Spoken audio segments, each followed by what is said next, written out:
Selamat datang di podcast kami, di mana kita akan mengupas topik yang menarik tentang hukum laut internasional. Saya Muhammad Fajr Aprianto dan saya Aji Maulana Iksan.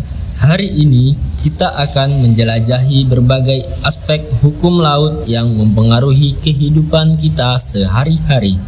Nah, sebelum kita memulai topik utamanya, mungkin kita akan menjelaskan sedikit tentang hukum laut yang disampaikan oleh Aji. Nah, jadi secara sederhana, hukum laut internasional adalah serangkaian aturan yang mengatur penggunaan dan perlindungan sumber daya di laut di seluruh dunia. Hukum laut internasional adalah seperangkat norma hukum yang mengatur hubungan hukum antara negara pantai, negara terkurung daratan, organisasi internasional, dan subjek hukum internasional lainnya. Hukum ini juga mengatur berbagai aspek terkait tentang laut yang kedaulatan negara atas laut, yurisdiksi negara, hak-hak negara atas perairan, pelayaran, dan juga lingkungan laut. Nah, benar sekali. Mungkin yang Aji jelaskan itu sangat mendefinisikan tentang hukum laut internasional.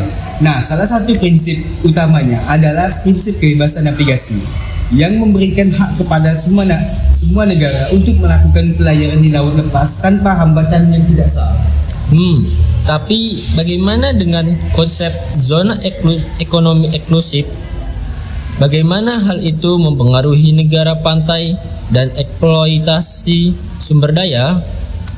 Nah, bagus Aji pertanyaannya. Jadi ZEE itu memberikan negara hak pantai eksklusif untuk mengeksplorasi atau mengambil sumber daya alam di wilayah mereka hingga berjarak 200 mil di laut dari garis pantai.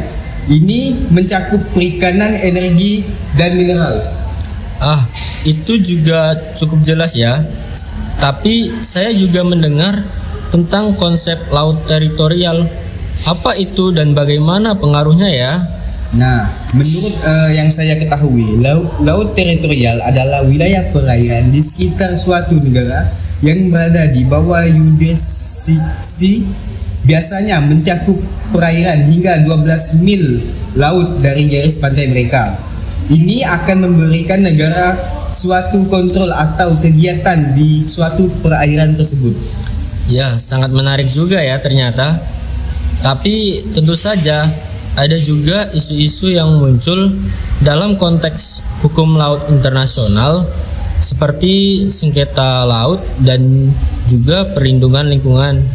Nah, mungkin banyak juga berita yang berada di luar sana tentang maraknya kejahatan yang berada di kelautan. Tetapi sengketa laut sering terjadi antara negara terkait batas maritim.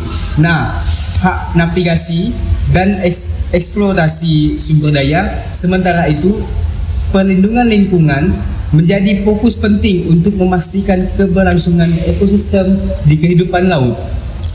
Tampaknya ada banyak aspek yang harus dipertimbangkan dalam hukum laut internasional juga ya.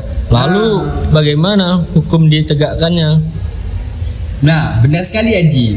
Untuk penegakan hukum laut internasional, yaitu melibatkan kerjasama antara negara, lembaga internasional, dan organisasi regional.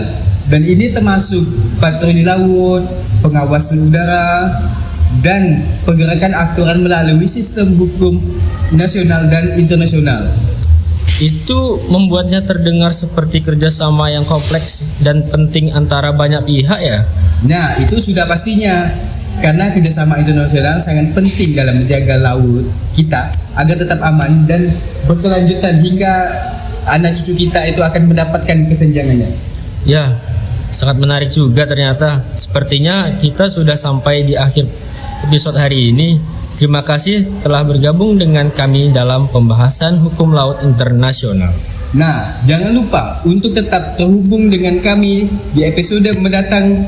Sampai jumpa. Oke, sekian.